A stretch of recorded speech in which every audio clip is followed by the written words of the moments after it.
নমস্কার, আমি আকাশ। আপনি আছেন টুডে স্পেশাল 24 ইউটিউব চ্যানেল। ইতিমধ্যেই বেরিয়ে আসলো আজকের বাছাই করা গুরুত্বপূর্ণ 10টি বড় খবর। প্রতিটি খবর আপনার জন্য অত্যন্ত গুরুত্বপূর্ণ। খবরগুলি অবশ্যই শেষ পর্যন্ত দেখবেন। আপনার কাছে ছোট্ট একটি অনুরোধ, ভিডিওটিতে একটি লাইক করবেন আর ভিডিওটির নিচে লাল সাবস্ক্রাইব বাটনটি ক্লিক করে পাশে আসা ঘন্টাটি চেপে দেবেন এই ধরনের নতুন লেটেস্ট ট্রেন্ডিং খবরগুলি সবার আগে দেখার জন্য। শুরুতে চোখ রাখবো যে বড় খবরে। ইউহানের করোনা রোগীর তথ্য দেয়নি চীন। বিস্ফোরক অভিযোগ হুয়ের বিশেষজ্ঞের। করোনার উৎস খুঁজতে কয়েকদিন আগে ইউহানে গিয়েছিল বিশ্ব স্বাস্থ্য সংস্থা বা হুয়ের প্রতিনিধি দল। এবার করোনার উৎস নিয়ে চীনের বিরুদ্ধে বিস্ফোরক অভিযোগ তুললেন হুয়ের এক প্রতিনিধি। জানালেন, করোনা সংক্রান্ত প্রারম্ভিক তথ্য দিতে অস্বীকার করেছিল চীন। হুয়ের প্রতিনিধি দল চীনের কাছে শুরুর দিকেই সংক্রমিত রোগীদের তথ্য চেয়েছিল। চীনের ইউহান শহরে 2019 সালে ডিসেম্বরের সংক্রমণ ছড়ানোর পর 174 জন সংক্রমিত রোগীর তথ্য দিতে অস্বীকার করে বেজিং। কিন্তু হুয়ের প্রতিনিধি অলিয়ার সংক্রামক ব্যাধি বিশেষজ্ঞ ডমিনিক ডয়ার এই বিস্ফোরক অভিযোগ তুলেছেন। সেই তথ্য থেকেই জানা যেত শুরুর দিকে সংক্রমক নিয়ে রোগীদের কি প্রশ্ন করা হয়েছিল, তার উত্তরে তারা কি জানিয়েছিলেন এবং আরও বিস্তারিত তথ্য। শনিবার ওই বিশেষজ্ঞ সংবাদ সংস্থা রয়টার্সকে জানিয়েছেন, সংক্রমণের তদন্তে এগুলি প্রাথমিক পদক্ষেপ। সিডনি থেকে ভিডিও কলের মাধ্যমে তিনি জানান, ইউহানে পরিদর্শনের কারণে বর্তমানে তিনি কোয়ারেন্টাইনেই আছেন। তার দাবি, হুয়ানানের মাছ বাজার থেকে প্রথম সংক্রমিত রোগীদের সম্পর্কে বিস্তারিত তথ্য জানতে পারলে করোনা উৎস খুঁজে বের করতে অনেক কার্যকর হতো। ডয়ার বলেছেন, কেন এই তথ্য দেওয়া হলো না সে বিষয়ে তিনি মন্তব্য করতে চান না।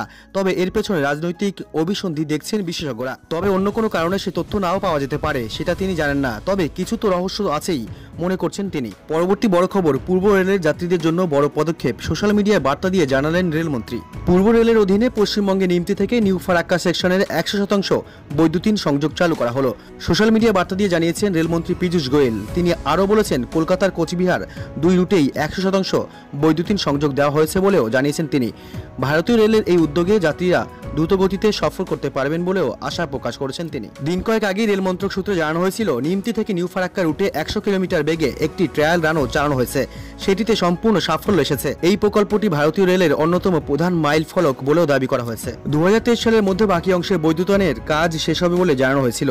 রেল মন্ত্রক সূত্রে খবর, 2023 সালের মধ্যে ভারতীয় রেলপথ সম্পূর্ণ বৈদ্যুতায়নের লক্ষ্যে এগিয়ে চলেছে। রেলের এই প্রকল্পের মধ্যে ট্রেনের গতি যেমন বাড়বে তেমনই কমবে পরিবেশ দূষণও। রেল মন্ত্রকের পক্ষ থেকে আগে জানানো হয়েছিল, এটি আমাদের কাছে অত্যন্ত গর্বের একটি মুহূর্ত। পূর্ব রেলের ইতিহাসে অন্যতম একটি মাইল ফলক। বাতাসে কার্বন ডাই অক্সাইডের পরিমাণ হ্রাস করতে ও দূষণমুক্ত ভারত গঠন করতে এই গুরুত্বপূর্ণ ভূমিকা গ্রহণ করবে বলেও আশা করা হয়েছিল। আগামী দিনে এ জাতীয় পদক্ষেপ গ্রহণ করা হবে বলেও আশা প্রকাশ করা হয়েছে। পরবর্তী বড় খবর, এই মুহূর্তে মোট 7টি দেশীয় কোভিড প্রতিষেধক নিয়ে কাজ চলছে, জানালেন স্বাস্থ্যমন্ত্রী। খুব শীঘ্রই আরও 2টি কোভিড প্রতিষেধকের ঘোষণা হবে। বাজেট পেশের সময় সংসদে এমনটাই ঘোষণা করেছিলেন অর্থমন্ত্রী নির্মলা সীতারামন। তবে 2টি নয়, এই মুহূর্তে নোভেল করোনা ভাইরাস প্রতিরোধী আরও 7টি প্রতিষেধক নিয়ে ভারত কাজ করছে বলে জানালেন কেন্দ্রীয় স্বাস্থ্যমন্ত্রী হর্ষবর্ধন। প্রত্যেক ভারতবাসীর টিকাকরণের লক্ষ্যে ভারত এগোচ্ছে বলেও জানিয়েছেন তিনি। তবে এখনই বাজারে প্রতিষেধকগুলির আসার কোনো সম্ভাবনা নেই বলেই জানানো হয়েছে হর্ষবর্ধনের তরফে। বরং চাহিদা বুঝে ধাপে ধাপে সেগুলিকে সকলের কাছে পৌঁছে দেওয়া হবে বলে জানিয়েছেন তিনি। শনিবার সংবাদ মাধ্যমে হর্ষবর্ধন বলেন, শুধুমাত্র 2টি প্রতিষেধকের উপর নির্ভর করছি না আমরা, মোট 7টি দেশীয় প্রতিষেধক নিয়ে কাজ করছি এই মুহূর্তে। আরও প্রতিষেধক তৈরি করার লক্ষ্য রয়েছে আমাদের, কারণ ভারতের মতো বিশাল দেশে প্রত্যেকের কাছে পৌঁছতে আরও প্রতিষেধক চাই আমাদের।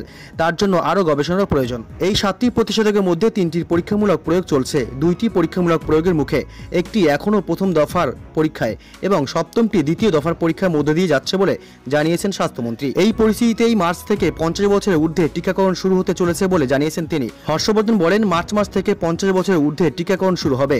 এই মুহূর্তে জরুরি ভিত্তিতে টিকাকরণ চলছে। এখনও সরকারের হাতেই প্রতিষেধকের নিয়ন্ত্রণ রয়েছে। বাজারে প্রতিষেধক ছেড়ে দিলে সেই নিয়ন্ত্রণ চলে যেতে পারে, তাই চাহিদা বুঝে পদক্ষেপ করা হবে। পরবর্তী অতি গুরুত্বপূর্ণ স্বাস্থ্যসম্মত খবর, 9 ঘন্টার বেশি ঘুম, শরীরে দানা বাঁধবে এই রোগ। আপনি কি 9 ঘন্টার বেশি ঘুমোচ্ছেন? তাহলে আজই সাবধান হয়ে যান, নইলে অচিরেই শরীরে ঢুকবে ডায়াবেটিস। শরীর ভালো রাখার জন্য যেমন ঘুম দরকার, তেমনই পর্যাপ্ত পরিমাণ ঘুমই শরীরকে সুস্থ রাখে। তবে কথায় আছে না, অতিরিক্ত ওষুধও বিষ হয়ে যায়, ঠিক তেমনই ঘুমের ক্ষেত্রে আগেভাগে একটু সতর্ক হয়ে যান, নইলে সমস্যা বাড়বে আপনার। সম্প্রতি গবেষণায় দেখা গেছে, যারা 9 ঘন্টারও বেশি ঘুমোচ্ছেন তাদের মধ্যে বিষণ্ণতার ঝুঁকি বেড়ে যায়, যার ফলে টাইপ 2 ডায়াবেটিসের আশঙ্কাও বেড়ে যায়। পরবর্তী খবর, দৌড়চ্ছে দিদির দুধ, লাফিয়ে লাফিয়ে বাড়ছে ডাউনলোড। বিপুল জনসংযোগে খুশি তৃণমূল। ভোটের বাদ্যি বেজেই গেছে, রাজ্য জুড়ে মিটিং, মিছিল, জনসভা আর রথের ধুলো উঠছে। তবে রাজনীতি যুদ্ধ এখন তো আর শুধু মাঠে ময়দানে হয় না, এতে বড় ভূমিকা নেয় ডিজিটাল মিডিয়া। রাজনীতিকরা বলেন এতে ঝক্কি কম। সেই লক্ষ্যেই ফেব্রুয়ারির 4 তারিখে দিদির দূত অ্যাপ নিয়ে আসে রাজ্যের শাসক দল। তৃণমূল কংগ্রেসের পক্ষ থেকে ওই দিন জানানো হলো 8 দিনের মধ্যে 1 লক্ষেরও বেশি মানুষ ডাউনলোড করেছেন এই অ্যাপটি। দিদি দূতের মাধ্যমে পশ্চিমবঙ্গের মানুষ সরাসরি তৃণমূল নেত্রী মমতা ব্যানার্জির সঙ্গে যোগাযোগ করতে এবং তার কাজ, উদ্দেশ্য ও লক্ষ্য সম্পর্কে জানতে পারবেন। প্রাথমিকভাবে এই লক্ষ্যেই সূচনা হয় এই অ্যাপের। প্রায় একই সময়ে বাজারে মোদিপাড়া অ্যাপ নিয়ে আসে গেরুয়া শিবির। লক্ষ্য উদ্দেশ্য একই রকম। 2টি অ্যাপ ঘিরে ঘাসফুল ও গেরুয়া শিবিরের প্রতিযোগিতা চলছে জোরদার।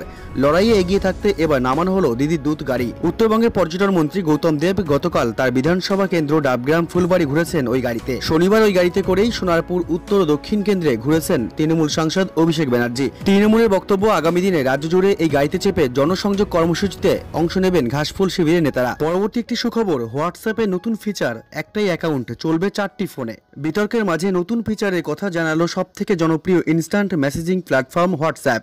অ্যাকাউন্ট থাকবে একটাই, এদিকে চলবে একাধিক ফোনে। আপাতত টেস্টিং মোডে রয়েছে হোয়াটসঅ্যাপের এই ফিচার। বহুদিন ধরেই চমৎকার এই ফিচারের জন্য উদগ্রীব হয়ে বসেছিলেন ব্যবহারকারীরা। সূত্রের খবর, এই ফিচারই আসলে মাল্টি ডিভাইস সাপোর্ট। এর সাহায্যে একজন ইউজার বিভিন্ন কানেক্টেড ডিভাইস থেকে লগ আউট করতে পারবেন। নতুন এই পরিষেবার একটি ভিডিও ডেমো দেখানো হয়েছে।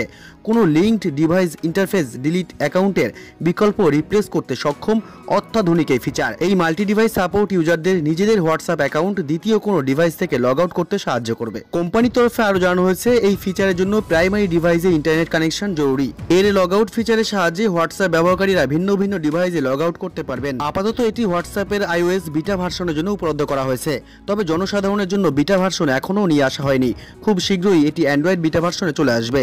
তারপরেই সমস্ত ব্যবহারকারীরা এই ফিচারটি ব্যবহার করতে পারবেন। পরবর্তী অতি গুরুত্বপূর্ণ এক স্বাস্থ্যসম্মত খবর, রাত্রে মাত্র 5 মিনিট ব্যবহার করলেই পাবেন দাগমুক্ত উজ্জ্বল ত্বক। ত্বককে উজ্জ্বল ও মসৃণ করে তুলতে বর্তমান সময়ে ছেলেমেয়েরা অনেকেই পাড়ি দেয় পার্লারে। সেখানে গিয়ে নামি দামি ক্রিম ব্যবহার করে, কিন্তু তারপরও তেমন কোনো ফল পাওয়া যায় না। তাই এবার ব্যবহার করুন এই ঘরোয়া পদ্ধতি। জানেন কি ত্বকের উজ্জ্বলতা ফিরিয়ে আনতে অ্যালোভেরার জুড়ি মেলা ভার? জেনে নিন অ্যালোভেরার বিশেষ বিশেষ গুণাবলী। অ্যালোভেরা অন্যান্য সাধারণ ক্রিমের থেকে ত্বকের অনেক গভীরে প্রবেশ করে এবং ত্বকের ভিতরে যে সমস্ত বর্জ্য পদার্থ থাকে সেগুলো নিমেষেই বের করে দেয়, যার ফলে আপনার ত্বক হয়ে ওঠে ঝলমলে, মসৃণ এবং সুন্দর। শুধুমাত্র ত্বক ঝলমলে করে তাই নয়, তার পাশাপাশি বয়স বাড়ার সাথে সাথে আমাদের যে বলিরেখা লক্ষ্য করা যায় সেগুলি দূর করতে অ্যালোভেরার জুড়ি মেলা ভার। মেচেতা দূর করার আরও একটি উপাদান হলো অ্যালোভেরা বা ঘৃতকুমারী পাতার জেল। এই জেলে রয়েছে ত্বকের যাবতীয় সমস্যা দূর করার ক্ষমতা। আক্রান্ত স্থানে আঙুলে করে ধীরে ধীরে অ্যালোভেরা জেল ঘষে লাগাতে হবে এবং সারা রাত লাগিয়ে রাখতে হবে। এভাবে কয়েক সপ্তাহ লাগালে আশানুরূপ ফল পাওয়া যাবে। এছাড়া অ্যালোভেরা জেলের সাথে ভিটামিন ই এবং প্রিমরোজ অয়েল মিশ্রিত করে লাগালে 1 সপ্তাহের মধ্যে উল্লেখযোগ্য ফল পাবেন। পরবর্তীতে চোখ রাখবো রাজনীতির খবরে। তৃণমূলে একজন অপমানিত, লাঞ্ছিত হলে সেটা আমি, ফেসবুকে লিখলেন কুণাল ঘোষ। দীর্ঘ একটি ফেসবুক পোস্ট, দলের থেকে লাঞ্ছিত হয়েছেন, অপমানিত হয়েছেন, কিন্তু দলের বিরুদ্ধে বেসুরো গাইলেন না তিনি, বরং দলের সঙ্গে বোঝাপড়ার পথে হাঁটলেন তৃণমূল মুখপাত্র কুণাল ঘোষ। দলের দুঃসময়ে পাশে থাকার বার্তা দিলেন তিনি। কুণাল ঘোষ বলেন, যা রাগ অভিমান আছে তা দিদি এবং দলের সঙ্গে ভোটের পর বুঝে নেব। তার সঙ্গে তিনি জানালেন, বিধানসভা ও রাজ্যসভার প্রার্থী পদে কোনো আগ্রহ নেই তার, সাধারণ কর্মী এবং প্রচারক হিসেবেই থাকবেন বলে জানিয়েছেন তিনি। সারদা কাণ্ডে দীর্ঘদিন জেলবন্দি ছিলেন কুণাল ঘোষ। বিনা দোষে তাকে বলি করা হয়েছে বলে দাবি করেন তিনি। এর সঙ্গে দাবি করেন, যারা ষড়যন্ত্রী তারা 90% এখন বিজেপিতে। কুণাল ঘোষ লিখেছেন, আমি এই নির্বাচনটা প্রাণপাত পরিশ্রম করে দেখিয়ে দিতে চাই। কুণাল ঘোষ আগেও কঠিন সময় ছিল, আজও ধর্মযুদ্ধে দলের মঞ্চেই আছে। আমি বিশ্বাসঘাতক নই। যেদিন আমার কিছু ছিল না সেদিন কেন্দ্রীয় সরকার আমাকে টেলিফোন অ্যাডভাইজারি কমিটির চেয়ারম্যান পদ দিয়েছিল। হয়তো তখন এক কোণঠাসা ব্যক্তির পরিচয়ের জন্য দরকারও ছিল, কিন্তু আমি সবিনয়ে সেই পদ প্রত্যাখ্যান করেছিলাম। বন্দি জীবনে যেদিন আমার সঙ্গে পুলিশের সংঘাত, যেদিন আমি ক্ষোভ উগড়ে দিচ্ছি, সেদিনও দলকে সদস্য পদের চাঁদা দিয়েছি, বুঝিয়ে দিয়েছি আমি দলের সৈনিক, আমার লড়াই আলাদা। তার সঙ্গে গোটা দলটাকে মেশাইনি। রাজনীতির শুরু থেকে বাম জামানার পরিবর্তন চেয়েছি। 2016 সালে বন্দি দশাতেও প্রকাশ্য বিবৃতি দিয়েছি একা তৃণমূল জিতবে। 2021-এও একই কথা বলছি। ষড়যন্ত্রের বিরুদ্ধে আইনি লড়াইয়ের সঙ্গে রাজনীতি মেলাইনি। তদন্তে আমার সহযোগিতা থাকবে। তৃণমূলকে ক্ষমতায় ফেরানোর লড়াইও চলবে।